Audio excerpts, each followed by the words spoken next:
What's going on, everybody? Mike Stadler here. Carl Bethke with you. With the Obsession Podcast. Got a question here that, I don't remember if this was a guy that I see at the gym actually asked me this. He said, do you guys wish you always had your own land? I said, that's a pretty good question. That is a pretty good question. You would think most people are like, well, yeah, I do.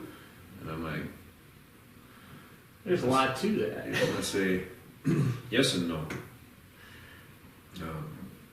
Like a lot of people, and we hear this all the time, and you and I talk about this all the time, must be nice. Right up till the point where you realize how much work it is. How much work it is. And how much it costs. Right. It continues to cost. So, every day. Carl and I both hunted public for a long time. Both had leases separate, had leases together. Friends, pieces of property, or any fence line we could get on. Pretty much. I mean, so we've been there with everybody that's out there hunting. Yep. Including the people that subscribe to us that do have their own land, don't have their own land, hunt public. We always try to keep this to everybody. So I know to me, that I always want my own land? Of course I want my own land. Yeah. But I know this for a fact, is that we have learned so much by hunting public leases, different terrains, I mean, it just on and on and on. Ridges, I think there's fields, a lot to that. Line fences, inside corners. Inside, outside, inside, narrow pinches. Pines, hardwoods. There's a lot to it. Like Mike said, I always wanted my own land. Why? Because I get to control more of the variables. Correct. But when I was younger, do I think I could have handled doing what we do now with our own land and have a family and all of that? It would have been tough. You could just go and hunt it and not do anything to it. Yeah. But some people do. And some people do. There's advantages, disadvantages to that also. But like Mike said, all the other opportunities we had help make us better hunters. So the variables that you see outside of, let's just call it a controlled atmosphere. Mm-hmm. Hillsides, pinches like Mike was saying, dealing with different deer in different terrains helps educate you more on the deer themselves. Whitetails in general, we all think they're creatures of habit, and they are, within reason. Mm-hmm. But whitetails in a flat land area where there is no terrain act differently or move differently than whitetails with hillsides and stuff. Like Mike said, pines, hardwoods. Just a simple transition of pines to hardwoods is probably one of the best places you can hunt. Where you got a row of pine trees and then it goes directly to hardwoods. Those deer are going to travel that edge because the deer are creatures of edge. We all know that. Whether it be a fence line, deer will cross at certain areas of certain fences, or you can make them cross fences in certain areas just by simply squeezing down the barbed wire a little bit.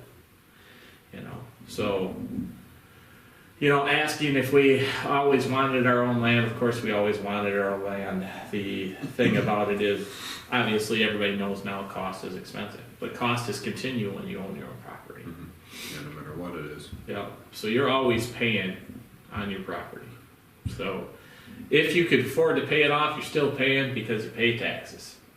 Which to me, we never ever own anything, we just rent it. Right. Seems to be. We go back to, always the people, and Carl and I joke about this all the time. We do it probably every time we're together. Must be nice. Must be nice. We hear it constantly. Yeah. Well, I'll tell you, the deer, that hang behind us here at my house, the deer that hang on Carl's wall, 98% of those deer have not been shot on our own land. That's a fact. Those have been public leases. Like I said, wherever we could get a spot to hunt. So we've only just started to shoot our own bucks off of our own land. Yeah. I think Carl's taken 3 Yep. out of his property. I've taken 4 here. Yep. and I was able to take one at Carl's also. So I mean, we just started doing that. So that's the funny thing to me. We have learned so much. When you say that to somebody, you have to think about what you're really saying to somebody. If it's somebody like Mike and I, we probably take it as an insult. Because all the walls, all the deer, everything you see here on Mike's place, or if you see the walls at my place, which are somewhat similar, there's a lot of work, time, and effort involved in that. And I am not saying by any means that we are any better or anything than anybody else. Fact. But we do put a lot more time into it than most people. Well, like you're saying, it comes down to decisions. What do you want to do? Yeah. And we've talked about this just in being successful, not even talking about the land, but being successful, as a whole. Like the last 2 days, where was my wife? Gone to a family. I don't even know what it was, to tell you the truth, honestly. Family something. Yeah. A couple hours away. Yep. She knows I'm not going. Right. Why did I not go? We had to do food plots. Yeah, we had brassicas to put in. Brassicas, and at my place we put up a ground blind, and we had to finish a couple other things, put brassicas in at my place. Yeah, we had a day full of work. And we had to do it all, 2 separate sides of the state. Yep. And we did it. Before the rain that came last night. Yep. Because it has to happen. Yep. And my wife knows, your wife knows, that's what's happening. Yeah, 100%. It's, like today we're talking, it's August. It's early August. August 7th, yeah. And it is time, and we know those are our choices. Yeah. My family knows I'm not going to be around in October and November. No. Don't plan something for that, because I'm not going. If you're getting married, congratulations. Yeah, I'm not going to be there. No. No. We've been working since January. January. We were starting to implement new things. Yeah. February, we were out in the properties already. Mm-hmm. March was frost seeding and start. I mean, this has been going on and on, month after month, all during the week. Carl's at his place, I'm at mine. Weekends we're together doing something, at least one day a weekend on the properties. And probably the other day, he's doing his own and I'm doing my own, getting ready so that we can be successful. So having our land is phenomenal, but it is a ton of work. Yeah. A ton of work. Yeah, and like Mike said, it comes down to what you want to do. I'm not gonna lie, I have a real problem with people that come at me with that statement. And if I hear one more time that it must be nice, you just shoot a big buck every year. Well, while you're out partying and drinking and doing whatever the hell you're doing all summer, I'm out working, okay? I have friends, and you know a few of them, but guys that are like, well, I'm going to go camping, or I'm going to be doing this, or I'm going to be doing that. Well, what are you doing? Well, what do you think I'm doing? I'm working for my fall so I can be successful and have the deer I want to hunt. Yeah. And it doesn't make me any better than anybody else. But I don't want to hear from somebody, well, you shoot a big buck every year. Like, it doesn't take any effort. It pisses me off. Quit holding back. Well, Jesus. I get the same thing. We're at the gym. And we got these certain individuals that come up to us, and that's fine. If you want to talk deer hunting, whatever, I am happy to talk deer hunting. Yep. And I'm that guy that wants to flip open a chair, sit down. We could talk some deer hunting. Yeah, I got nothing to do now. Screw it. Right. I'll be to work late. It doesn't matter. But you kind of gotta take into comprehend what you're really saying to somebody. It's like me telling you if you're great at your job or whatever, me saying, well, it must be nice to get paid $150,000 a year to be such and such manager or whatever you are. Thinking basically, well, you don't have to do nothing, you sit behind a desk and tell people what to do. That's how I take it when somebody says to me, it must be nice when they walk in and look at the walls or whatever. And that's why I don't show my walls to most people, I'll be honest. Yeah, this is the most people I've ever seen in my stuff, and it's because we started doing podcasts. Yeah. I have good friends of mine that had no idea. Oh, yeah. Because I don't care what anybody else thinks. No. I don't. I do it for myself. Yeah. I love to do it. It's awesome. I love to hunting with Carl. I love to see him succeed.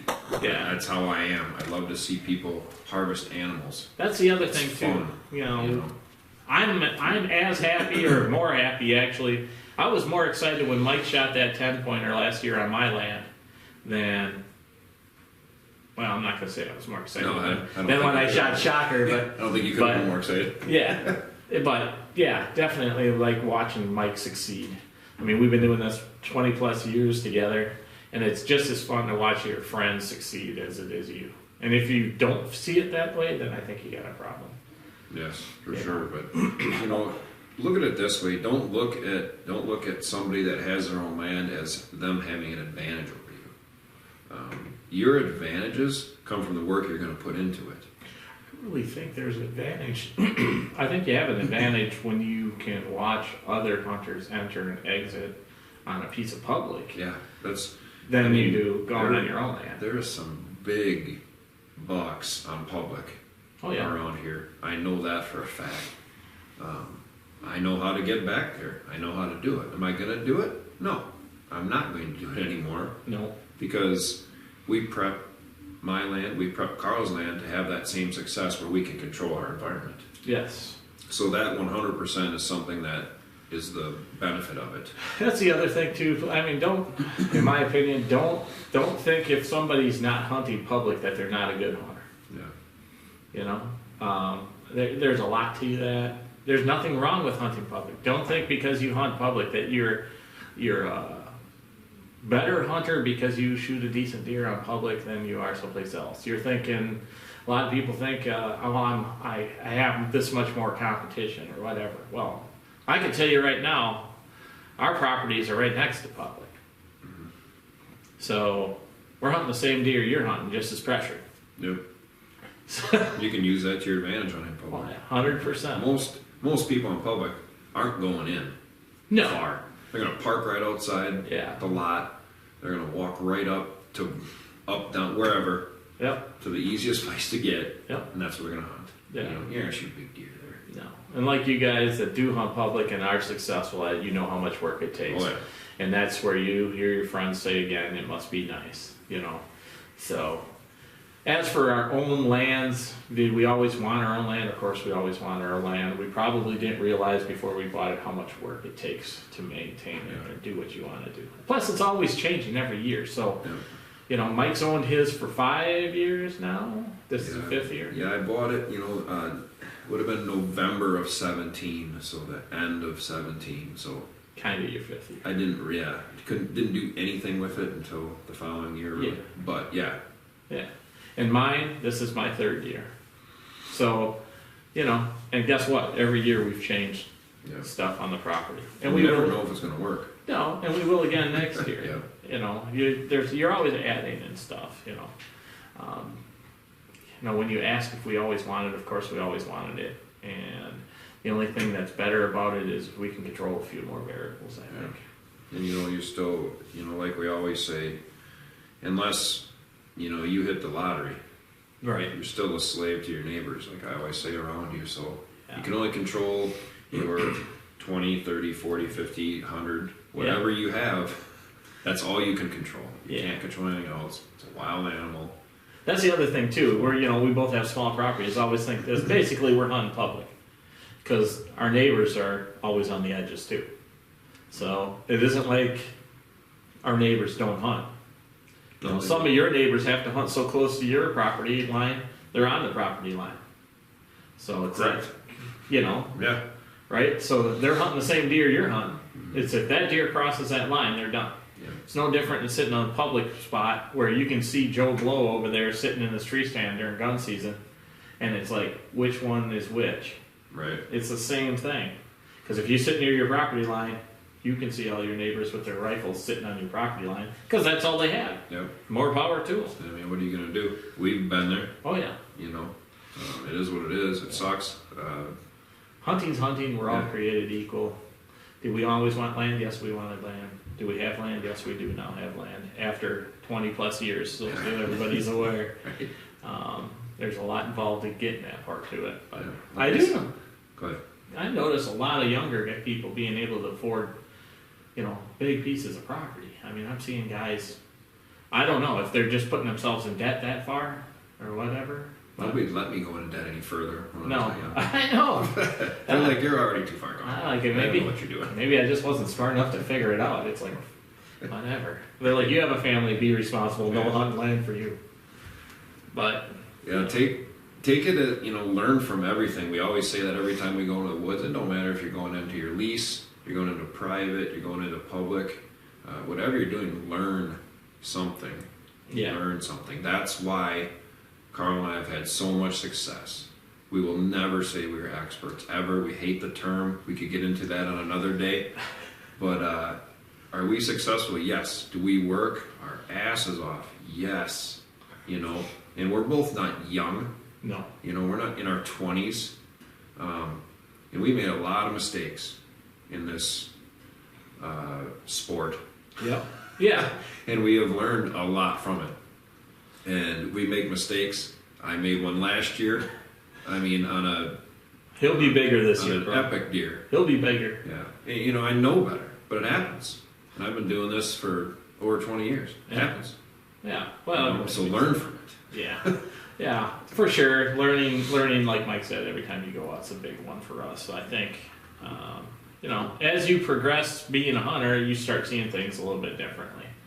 Yeah. You go through different stages. I always used to think that was BS, until I'm already through a lot of those stages, and now you realize look though the things that you and I could implement on our properties once we got them because of the things we have learned. It's not like we walked in and like, oh, we already know what we're doing. Yeah, I I think a lot of that too. That's where the people's, I think that's where that question came from. Is they see the end result of what has happened already, and not the years that it took to build that, or what it takes to do all that, all the work it takes to do all that.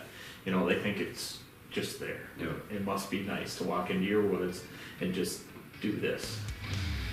Which is why you need to subscribe and tune in. And you can watch all of our stuff from the very beginning, or towards the end of winter, beginning of spring, all the way through the fall, on what it takes if we're successful. Yeah, this year, just so you guys are aware, on Wednesdays we have our property layouts, so some small property layouts, so it's SPL. And basically it's showing from start to finish, which will be hunts this fall, start to finish what we did this year to improve the properties, to make things better on the properties. And it was a lot of work again this year. And it's all just to help the hunting aspect of it. Because that's all we think about realistically when you get down to it. Is, we go to work every day, but we think about deer hunting. So we'll probably end the podcast right there. We ramble on all day. You guys don't want to hear all that rambling anyway, but Thanks for subscribing. Keep subscribing. Keep tuning in. if you get a chance and you want to listen to the podcast, just the podcast itself, you can go to rss.com. Check us out on Spotify under The Obsession, rss.com under The Obsession, or you can check us out on Google Podcasts under The Obsession. We appreciate each one of you guys for listening. We'll see you next week.